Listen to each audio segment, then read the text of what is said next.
Yo, what up, guys? Listen, today is Monday, and we're going to get into how many installment accounts should you have on your credit profile, and how many revolving accounts should you have on your credit profile. Now, just to simply get started, honestly, guys, it is really dependent upon your financial situation, right? Because the first thing that we got to point out is that both are debt, right? So installment credit is debt, revolving credit is debt, right? So first, before we talk about how many you should have, let's talk about what revolving credit is. Now, revolving credit holds a lot of weight on your credit profile because revolving credit is credit that once you pay your balance down, those funds are available to you again.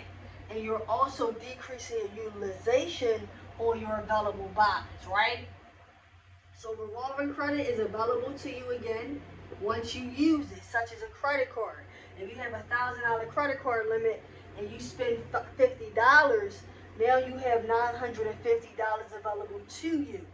When you pay that $50 back, now you have 100% of that limit back available to you, right? Opposed to an installment loan, which we're going to get into, right? So you have that available limit once you pay, right?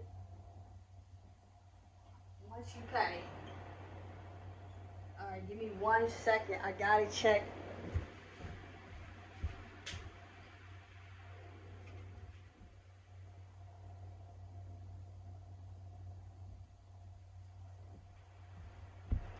All right, so, right, revolving, you have that limit available to you, such as a credit card. Now, with installment credit, on the other hand, such as a student loan, such as a car note, right? You are just paying down the balance, right? So once you pay that balance down, it does count for your payment history, right? And you're doing a pay down method. So there's no true utilization because there's no available limit on an actual installment loan, such as a car payment, student loan payment, a mortgage payment would be considered an installment loan, right? Now, both of these type of accounts hold weight on your credit profile. Some people would say revolving credit holds more weight because the utilization factor, right? And when you actually pay down your credit card, you get rewarded for paying your balance down. Now, back to the original question, should you have an installment account or should you have a revolving account? How many should you have? Well, it really depends, right? Because you may have, let's say, 3 revolving accounts. I gotta get another marker. 3 revolving accounts, right? So that means you might have 3 different credit cards. You may have Amex, you may have Chase, and you may have Discover. Right? So that's on your revolving side. You might have an installment loan. You might have 2 installment loans. Right? You might have a car, and you might have a car and a mortgage. So you got a car note and a mortgage note. Right?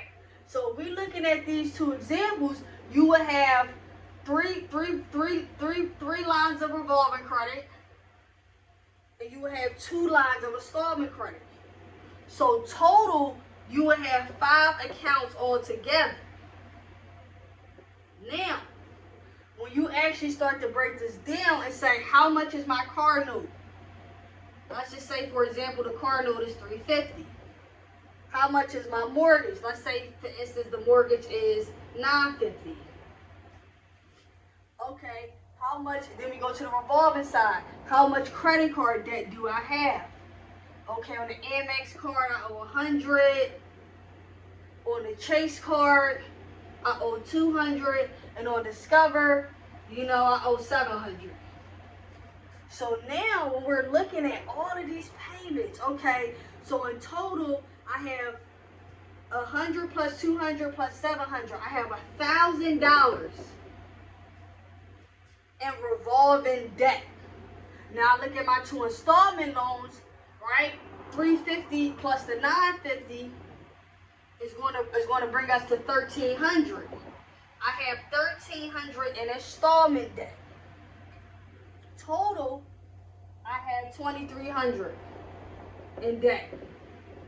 So now when you're asking yourself the question of, is revolving, how many accounts should I have in revolving, or how many accounts should I have in installment credit, look at how much you can afford. And that was the point in me doing the numbers, like the sample numbers, right? Revolving credit, you owe Amex 100, you owe Chase 200, you owe Discover 700. That's $1,000. Installment credit, you got 2 installment loans, you got a car note, and you got a mortgage note. That brings us to 1,300 for the installment credit. So when you're asking yourself, right, how many should I have? Also ask yourself, how much could you handle? Because you might only have 1 installment loan now because you might have paid down your car note. Right? You might have paid off your student loans. Alright? I talk a lot about not closing credit cards because of that history, but with installment accounts, once you pay it off, that loan is now closed. So whenever you're considering whether I want to add another account to my profile, I want you guys to take in consideration how much debt you already have, how much debt you're already paying, and if you can afford more debt to add on to that trade line. And also consider how much that monthly payment may be, right? So I wanted to give you guys a quick definition of revolving credit versus installment credit, examples as well, and just kind of break down. So everybody, in closing, everybody's situation is different. Everybody's situation is different. Don't think because your homeboy got 7 credit cards, you need to have 7 credit cards. You may not be ready for 7 credit cards. Just because your homie has a car note